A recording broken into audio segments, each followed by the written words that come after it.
Պարոն Բեգլարյան, տեղեկացանք հանդիպման մասին, առայժմ Արցախի Հանրապետության երկու քաղաքական ուժերն են, ինչքանով տեղյակ եմ, հաջորդիվ նաև ասացին նախատեսվում են հանդիպումներ, այս հանդիպումներով կոնկրետ ինչ հարց է լուծվում։ Նայեք, առաջին հերթին մենք բոլոր եւ արցախյան եւ հայաստանյան հասարակական ու քաղաքական ուժերի հետ քննարկում ենք այն պահանջների շրջանակը, որը խորհուրդը հրապարակել է հանրահավաքի մասնակիցների անունից եւ քննարկում ենք, թե ինչպես կարող ենք համագործակցել գործնական առումով, որպեսզի այս պահանջների կյանքի կոչման ուղղությամբ գործնական քայլեր ունենանք։ Դա կլինի հանրային ակցիաներ կամ կլինեն քննարկումներ հրապարակային կամ ոչ հրապարակային, կլինեն մասնագիտական խորհրդատվություններ կամ այլ տիպի ծրագրեր, որոնք ավելի երկարաժամկետ կարող ենք իրագործել բոլոր հնարավոր ուժերի հետ։ Բայց մեզ համար նաև խորհրդանշական առումով կարևոր է, որ կա լայն համախմբում եւ այդ գործընթացն է առկա եւ արցախյան եւ հայաստանյան եւ սփյուռքյան կազմակերպությունների եւ ուժերի հետ, նրանք, որոնք կիսում են այս պահանջները, այս դրույթները, որոնք մենք հրապարակել ենք։ Պարոն Բեգլարյան, ինչ այստեղ դուք բարձրացնում եք արցախցիների հավաքական վերադարձի եւ այլ հարցեր, արտգործնախարարությունը նշում է, որ հայ-ադրբեջանական հարաբերությունների օրակարգում Արցախի հարցը ներառված չէ։ Նախ ինչպես կգնահատեք այս հայտարարությունը եւ այս պայմաններում դուք ինչպես եք պատկերացնում ձեր բարձրացրած հարցերի պատասխաններն ու լուծումները։ Ես լիազորված չեմ խորհրդի անունից արտգործնախարարության տվյալ հայտարարությանը պատասխանել, բայց կարծում եմ առիթ կլինի մենք կարձագանքենք որպես խորհուրդ։ Ես որպես ուղղակի անհատ հանրային գործիչ կարող եմ արձագանքել, որ շատ խայտառակ հայտարարություն է, նախ փաստերը եւ փաստարկները լրիվ խեղաթյուրված են, երկրորդը ուղղակի հերթական անգամ իրենք արձանագրում են, որ իրենց օրակարգում ընդհանրապես արցախցիների իրավունքների պաշտպանության հարց չկա արտաքին քաղաքական օրակարգում եւ երրորդը իրենք հերթական անգամ այս անգամ արդեն արտգործնախարարությունը փորձում է մեղքը գցել բոլորի վրա, իրենց վրա որևէ պատասխանատվություն չվերցնելով։ Այստեղ ես կարող եմ ասել, որ արտգործնախարարությունը հենց որպես մարմին մեծ բացթողումներ է ունեցել, որ չի կարողացել ապահովել, այսպես ասած, իրենց տերմինաբանությամբ ասած, Ստեփանակերտ-Բաքու երկխոսությունը միջազգային մեխանիզմներով։ Եվ ասեմ, որ այդ հանդիպումները առաջինը Սոֆիայի մասով տեղի չի ունեցել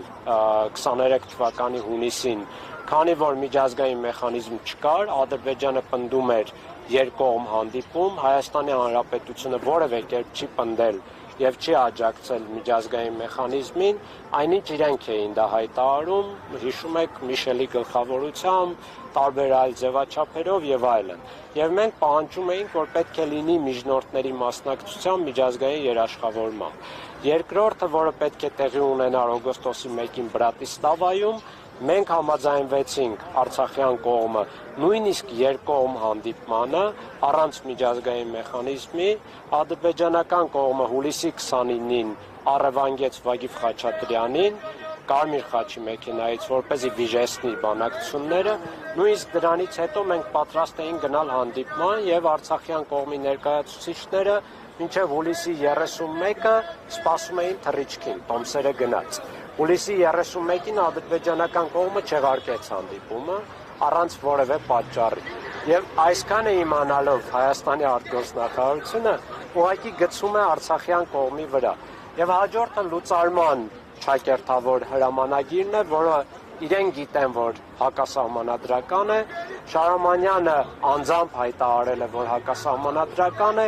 եւ այսքանը նույնիսկ հաշվի չառնելով դեկտեմբերին էլ մեկ այլ հրամանագիր ստորագրել է եւ ուղարկել Հայաստանի իշխանություններին, չեղարկելով այն նախորդ հակասահմանադրական հրամանագիրը։ Եվ իրենք ստացել են սա։ Հիմա եթե իրենք ճակերտավոր կախվում են այս հրամանագրից, ինչու մյուսը հաշվի չեն առնում։ Եվ վերջինը,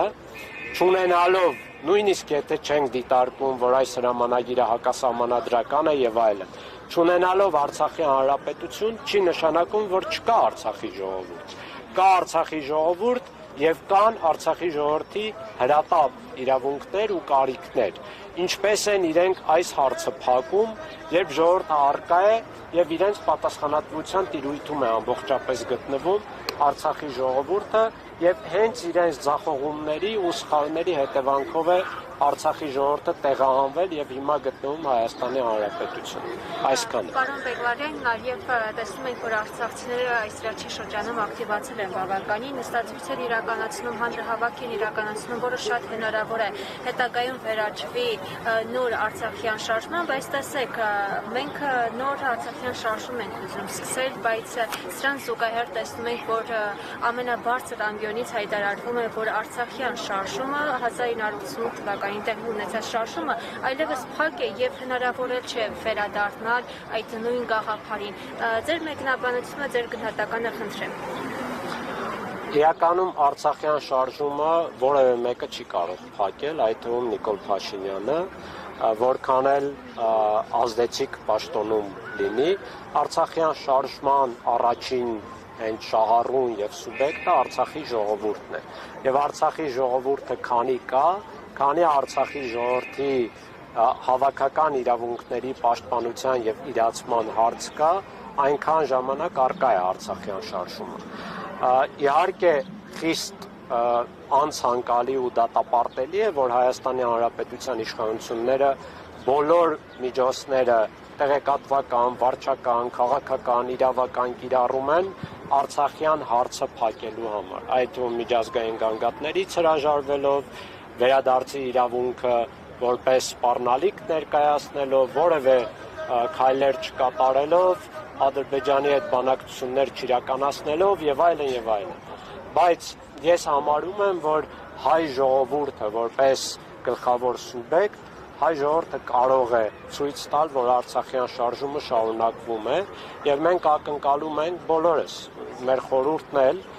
որ հնարավորինս լայն համախմբում լինի այս Արցախյան օրակարգի շուրջ, որպեսզի իշխանությունների վրա մաքսիմալ մեծ ճնշում, հանրային ճնշում լինի եւ իրենք որևէ հետագա հանցավոր քայլեր չանեն Արցախյան շարժումը փակելու ուղղությամբ։ Պարոն Բեգլարյան, ԵԱՀԿ Մինսկի խմբի ձևաչափը այստեղ անելիք չունի, ասում եք, եթե անգամ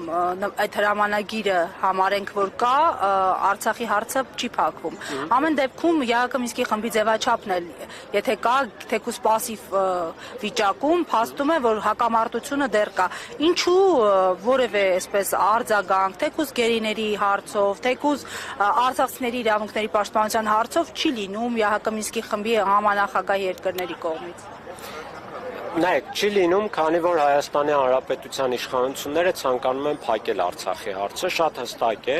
Իհարկե, իրենք էլ իրենց նաև շահերը ունեն աշխարհաքաղաքական, բայց առաջնահերթ պատճառը սա է։ Ես անձամբ, երբ հանդիպում եմ տարբեր դիվանագետների հետ, այդ թվում 23 թվականի տեղահանումից հետո,